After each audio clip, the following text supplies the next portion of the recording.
Hey guys, it's Tricia Carr. I have new exciting things going on with my Mystic Arts Academy. You can now subscribe to receive all of the live monthly content for about a third of the investment of a single class. Included are at least one downloadable guided meditation per month, 2 live events ranging from classes, channeled messages, group readings, intuitive development guidance, Q&A sessions, and tons of community. You'll also have access to a private Facebook community for fellowship and support, and this space is kept super sacred and high vibrational. Your subscription gives you access to the whole library of classes and live events, which are on a vast array of topics. All events are offered online by Zoom video call, and many are also offered live in person at my studio here in Los Angeles. Subscribing to the Mystic Arts Academy is also a way for you to support the Charmed Life podcast and engage on a deeper level. I'm offering the subscription at a super low rate of $22 a month. Joining now locks in this rate for as long as you're subscribed. Click on the description of this episode or go to my website, triciacarcharm.com, and click on Mystic Arts Academy. I look forward to connecting.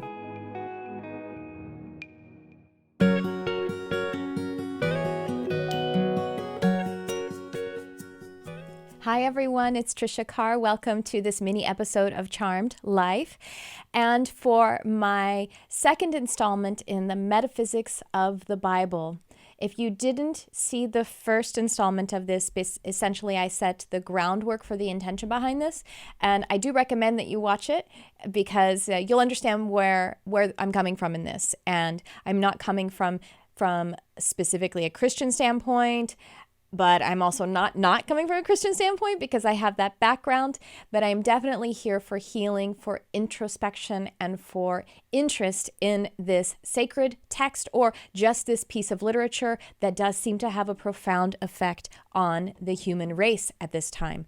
And so with that, let me also tell you that the other way that I'll be approaching this is sort of mixing in a lot of different observational experiences, observational sciences and art forms. I may sometimes, I'm not saying I will, but I may sometimes refer to something that is scientific. I may sometimes refer to something that is linguistic and semantic in nature. I will mostly be using metaphysical philosophy.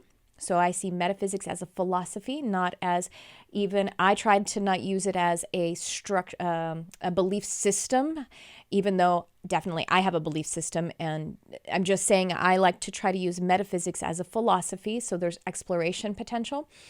And then mysticism, and I see mysticism as an art form. That's what I'm going to be emphasizing is the philosophical standpoint and the artistic standpoint. And so the reason I say it is I may, like in this particular one, I'm going to talk about the language, but I'm not going to go so deep into all of the language of it because sometimes when I read those, that can be very interesting. When I read something that is really scientific and really strictly about the etymology of the words in the language, that's great. It can be interesting, but it becomes for me, for the interest as it compared to what I have as an intention for this, it can become dry, and I want this to be real juicy, okay? That's what I'm talking about. All right, so this is on Genesis 1:26 through 28, this particular Bible passage from the Torah or the Old Testament as it is referred to from the Christian perspective, and it reads, "And God said, let us make man in our image, after our likeness, and let them have dominion over the fish of the sea, over the fowl of the air, and over the cattle, and over all of the earth, and over every creeping thing that creepeth upon the earth." Genesis chapter 1, verses 26 through 28. It's fun, it's fun, it's fun. Okay, let me get into it. I got to move my microphone because I got excited. I will start with a little bit of the language because I do find language to be Fascinating. So let me talk to you about language. Again, I'm not going to get too deep I don't want to get so deep into just the specifics of the etymology and the thing, because here's the thing, we couldn't possibly know. We aren't there right now at the time that this was written, or the other time that it was translated, or the other time that it was translated to what it meant to those other groups of people at the time, which is what the language filter only is attempting to do, is to like say, well, that's not what they meant at the time and whatever. You can't possibly know that. So to be so adherent to it, I think, is limiting. However, all language is truly organic, meaning that it is an interpretation of non-physical to physical. Physical words are physical, and the physical is an interpretation and an expression of the non-physical. So when I say all language is really and truly organic, that sometimes what I like to do is almost like scry into a word. So you take a word and you do look at its roots, and those roots have an energetic imprint of all of the different ways that has been contributed to it. So let's take the word authority, which is not in this passage, just an example. The word authority. Now, in some situations, if you hear, oh, he's the authority on that, you might think, oh, so he's an expert. In other situations, you'd say, that person is the authority in this organization. They're like, oh, they're the boss. You know what I mean? And so all of those things may be true and great, but what is going on with the word authority is the word author, meaning they're responsible, that they have to write the thought about this. They have to be the one who is taking the leadership on it. And in that leadership, there is responsibility. They're the ones who are creating the story or leading the story about it. So that's what, for example, that you can, by looking at it and seeing what the organic, how it bubbled up from the subconscious or the spirit out to using it in the physical world, that's what we can do with the language. And so that's just an overview also of what I might be doing and what I love to do in general as I'm looking at different kinds of text or just the way that we speak. And interestingly, I'm kind of like the telepathy person. Everything that I do is really just telepathy, even mediumship, connecting with any of the multidimensional expressions of spirit. That's telepathy. Connecting with animals and communicating with them is telepathy. Connecting with someone's energy field to help them with their healing or of their mind, body, or emotions, that's telepathy or empathy, telepathy, and the connection of the energy. And so that's what's kind of interesting, because that's what I'm all about, the non-physical, but also the physicalized version of that, which is the between the interpretation, the physicalization of what's going on with the thought and the feeling. So let's get into it. There are two different words that are being translated as God. There's the word Yahweh, Elohim, Yahweh and Elohim. So Yahweh, that's just kind of the bastardized English way to interpret how that is pronounced. It's the Hebrew I can't pronounce. Yahweh is actually a proper noun, and it's the personal name of Israel's deity. So that's one of the words that in the English translation, one of the references to the word God, one of them is Yahweh. The other one, the second one, is Elohim. Elohim is a common noun, and it's used to refer to a deity, but it is plural. Elohim is plural, and so that's why the English translation is, and God said, let us make man in our image. Now, I'll also just say here that the word man is not meant to be gender specific. It is not. It is actually Adam, Adamo. That is the name of a race. So it is the overarching species of humankind. And so let's just not care about the fact that maybe from there that it became more masculine or, the patriarchy and all that. That's not for this right now. We got plenty of that going on in other places. I'm just going to respect the text for what it is. But I will say that the word man is actually the word Adam, which is, then we say, oh, that's the name Adam. But Adam is the race of humans that is being created in the image of the Elohim. So Yahweh is the proper noun. So the word, the name Yahweh is speaking of a singular experience. So Yahweh, in another frame of metaphysical or mystical thought, to me would be prime creator, or we tend to use the name or the word source energy. So it is the prime energy. And then the word Elohim being plural, this is where it gets really interesting. So I'm going to break it down for you. So in here we have the prime creator speaking to itself as a plural. And so this really goes back to essentially the creation of the universe. In this, I find this actual text to be offering more than one perspective, more than one times of creation. And the first one that I'm seeing here is that initial creation. So source energy, if you want to say that, or prime energy, the original prime consciousness, that energy is nothing. So, I'm laughing at maybe someone hearing that and me going like, how dare you say that God is nothing? But that energy is the prime energy. It didn't have any, it had all of the consciousness so that it had none of the consciousness. It was such a primordial energy that, or it is because it still exists, that it could not experience. It didn't have experience because it was everything. And when it's everything, then it's nothing. In the way that we're talking about eternity. And if we're talking about eternity, that means the time is an illusion. It doesn't actually exist, because when we say there's forever and ever in all directions, then there's no such thing as 25 years, because it exists in an abyss of everything. Okay, so with this, where did I got lost. I started channeling, and then they're like, yeah, find your way back. Where am I? Where am I meant to be? Oh, okay, thank you. I got it. So the prime creator energy was nothing. And in order to become something, it had to express. It had to become a second thing. It had to create. In order for creation to be a thing, that means that there is nothing and then there is something. And this experience of something, of nothing becoming something, is actually the experience of love. I did a class last year called Archangels and Universal Laws, and the book is pending. It's coming out soon, and I will republish the class and make it available. And in the very first installment, the first archangel who brought forth a message about a universal law was Archangel Michael and the universal law of one. And Michael is the representation as an archangel of the very first experience of creation. You would say the first energy, the first something else that God created, or the source energy expressed.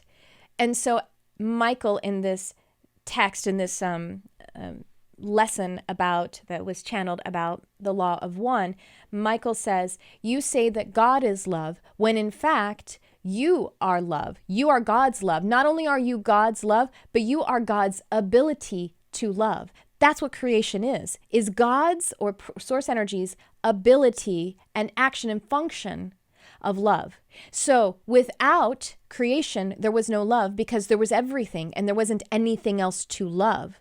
And so that is what is happening here when we go from a singular to a plural. Source energy said, let us, in order for it to say anything, had to be more than one something, had to be able to have a conversation.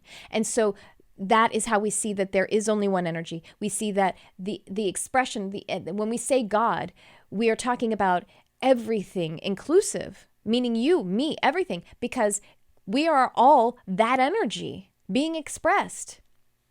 And so the Elohim is this very moment of there being nothing and then God actually creating something. And so that's why there is a second. So then we look at that, in the metaphysical and the mystical model, we have source energy seeking to experience itself, or experience, and to know itself and to have expansion, and so created. And that is what in metaphysics and mysticism we refer to as the archangelic realm. That's just a word. It may be other languages and other thought collections would maybe use another word, but this is just the word that we use. And I love mysticism. I think it's beautiful. And mysticism is in both the Christian part of the Bible and in the Hebrew part of the Bible. Hebrew mysticism is something that really all of that is based on. Or at least I should say the expression of it, the construction of the thought of it is based on. So the archangelic realm, the archangels, were the first creation, period, the first source energy. So going from prime creator, Yahweh, to let us. that is when the archangels partnered with the original prime creator energy and then had other creations. Now, they did other creations even before we got to the Adam, before we got to the human race. And that would be other kinds of angels, other kinds of light beings. And then when they got down to, and then they also created the oversouls, all of the other elements. And so this is kind of a shorthand when the archangels then say, let us create Adam, let us create humankind. And they are also creating other planets and other races that may be more or less physicalized than we, maybe less matter. They may be trans-dimensional or trans-physical, or, you know what I mean? Like different formations of density. And this is a shorthand because it's referring just to this experience. And then said, and then, you know, created the souls of the earth, or the archangelic, became the beings that would also be like Gaia is an archangelic energy, and she creates the earth in cooperation with the rest of the universe and the prime creator energy. And then eventually we get to this Adam, this human race on planet Earth. And so in this, we see that we all we come from an archangelic lineage. And I know, for me personally, from my own introspection, that my archangel who is like the creator of my oversoul or whatever, who is the head of my spirit team, however you look at it, but my lineage comes from Ariel. Now I'm also connected with the other archangels, and you can work with whomever that we've named in this landscape that you want, and you do, because it is one energy co-creating everything, and we are multidimensional, omnidimensional, just like any other energy. And so that is what is happening in that first part of the text. But there is another perspective. But I want to just button that and say, again, in order for God to exist, in order for an expression to exist, there must be duality. That's why we go from a singular to a dual pronoun in this text right at the beginning. So another perspective that I see in this that could be referring to, like I say, two different points of creation, or two different perspectives of this experience of creating man. And that is the creation of this current race, which is what this is referring to, the Adam. And that is the hybridization of it, the hybridization of other beings and entities. So that could be other types of species from other planets and other star systems. Yeah, ETs. And it is hypothesized that there were a few races of ETs and then the archangelic who created this. So as I said, it could be just God or the prime creator and archangels, and they're shorthanding it down to this experience. But I think also if we look at it as maybe a point on the map of our history, then we have also this creation, this co-creation with probably, I'm not going to name them all, but because some people may find that a bit limiting. But I'll just say that some people hypothesize there were a handful, a particular ET species. Well, I'm not going to name it. Okay, I will tell you some that are hypothesized. And it makes a lot of sense as I see it in how I deal with nature. So it's hypothesized that it's like the Pleiadians, the reptilians, and the reptilians would be that energy of our primal nature that would really lend to that, the things being very primitive, the monkey mind, all of that. And then the Pleiadian would be our very more ascended nature. And then of course there are maybe the Zeta Reticula or the Greys, because they're actually proximate to us in our evolutionary process. And then the angelic or the archangelic. And there, maybe those people hypothesize one or two more. Those are just a few. That plus what they utilized was the material of the existing hominid who had been there growing and naturally. And so that would be, so we had the animals, we had the plants, and then also this original bipedal hominid, which is known as Sasquatch or the Yeti or Bigfoot.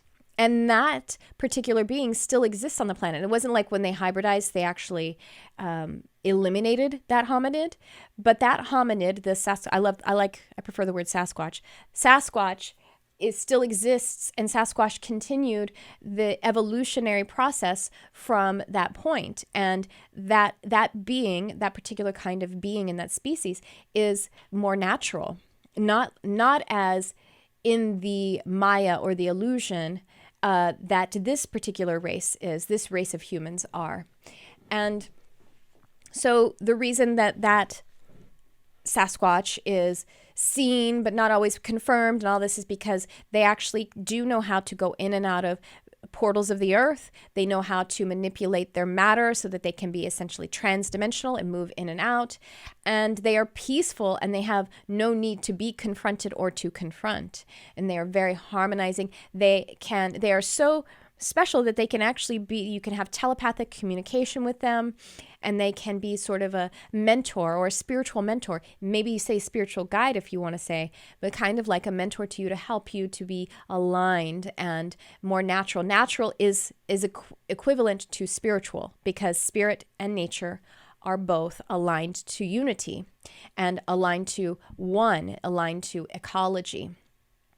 And so that is another perspective that I find very interesting. And I'll tell you this, that before I was privy to how other people had this experience, and before I was even opened up to understanding metaphysically what the implication of other planetary beings were, before it was a part of my spiritual metaphysical study and practice, I was asking Spirit why humans are so different from animals in that we are so much more in the illusion. We are not as ecological. We are not as unified in our, it's more difficult. We forget our truth, our spiritual truth. Why is it so much like that? Why is it so different than all of the other animal species on this planet? And Spirit told me, because you are a hybridized race. And so I was told that before I heard it from anyone else. I downloaded it, I channeled it, whatever. And then I actually remember going to my teacher at the time and asking her about that. And she's like, I don't know what you're talking about, because she wasn't a part of her practice or study. And she's like, yeah, I mean, maybe that sounds interesting, but she wasn't in on that, which now many of you who watch my channel or listen to my podcast have heard people on there talking about star seeds, and I talk about it as well. So maybe you're like, yeah, sure, whatever. But I totally get that. But I'm talking about before I was privy to this concept, I received the information as well. And that's why. So I find that really interesting. Now, that's what overall, we could go hours and hours on this, but I just wanted to address those two parts there about the two names of God, the creation process. And then the second part of this is talking about let them have dominion over the fish of the sea, over the fowl of the blah, blah, blah. And this was a part of my question to Spirit. Like, I could see that the reason we have dominion over is because we are capable of abandoning the one energy. It creates suffering and pain for us, but we are capable of basically shitting where we eat. We are capable of destroying our planet, becoming so disillusioned and being so in the illusion that we're disillusioned and forgetting that if we harm another, we harm ourselves. And I don't mean, it is natural to receive energy. So when a cheetah kills a gazelle, I mean, technically there's a perspective of, he's hurting that animal in order to end its life to receive that energy. But that's the same thing happens with any vegetable too, honestly, is that we are harvesting it and we are ceasing its life to be created in that way. And it becomes a part of your energy and creates life in a different way. You're also removing it from soil where microorganisms were symbiotically experiencing life with it. And so some of those may die, on and on, So this isn't about diet, but I just want to point that out, that for the most part, nature receives the energetic exchange without judgment and with a kind of balance. If there's imbalance, it's probably because maybe there are some humans who have created an imbalance, whether it's in a micro sense that there's been some kind of crowding or something that is come out of balance, or a macro sense with climate change and whatever else we're doing on this planet that can create imbalances. And so then nature will have to correct it, but it still corrects it without judgment. It's just being a part, because it is, and when I say nature, I mean the energy of nature and all of the components of it is connected to the one energy. And so how could there be judgment? In the way that there couldn't be creation unless there is duality, there can't be judgment unless you are working in the energy of duality. And so when we're talking about the baseline energy and alignment of will, purpose, thought, feeling to the unified energy, then everything is ecological and everything is done with the one energy and concern, even though we are playing at the roles of two different expressions of the one energy. So that was my question, was how come we are able to do that? How come we are able to make that word dominion mean that we can do whatever we want and not give a crap? Because that is the interpretation that I have heard, that I heard growing up in the church, was that meant we could not give any crap at all. And we can, let's say, for example, hunt just to have trophies and not really make any use of it, not for it to not be an energetic exchange beyond anything else, but something that's superficial. It doesn't matter. We can do whatever we want because we have dominion. They would actually use this Bible verse to be irresponsible. It's definitely a kind of spiritual bypassing.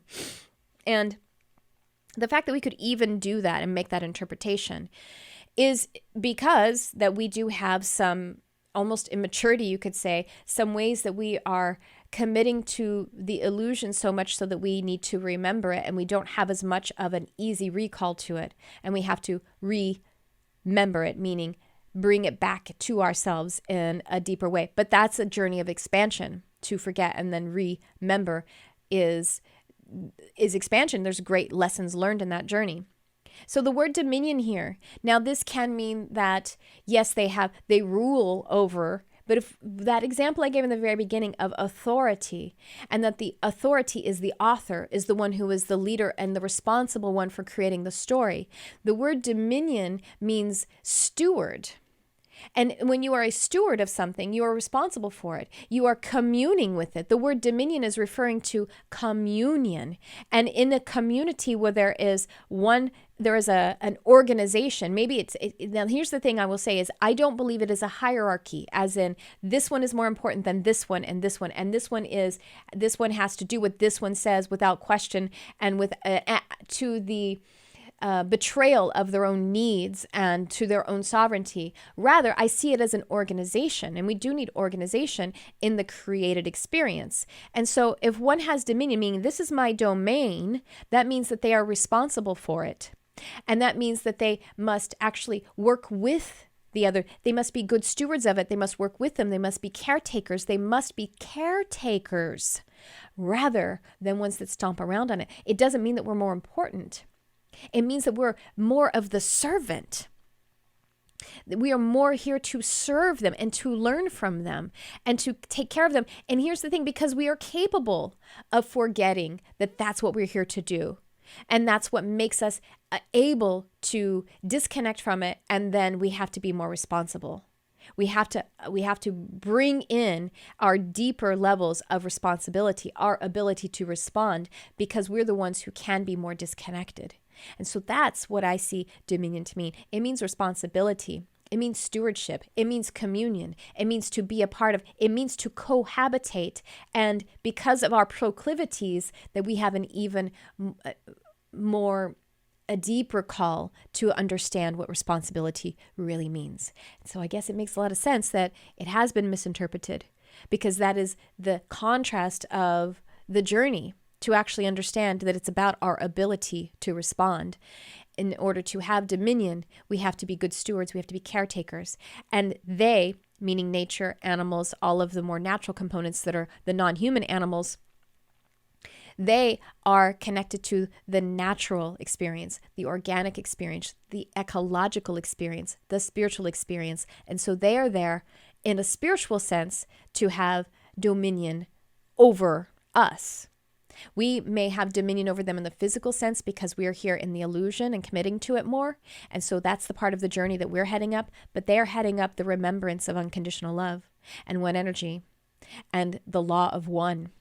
And so that's what they're here to do for us. That's what nature and animals are showing us, is the as above, so below. They're showing us the aspect of physical experience being an expression of spiritual experience. Well, with that, I'm going to leave it here. I know, again, there are so many layers that we could go into with that, but I want to keep moving through different verses. If you have questions, comments, please do make it in the YouTube video comment section below.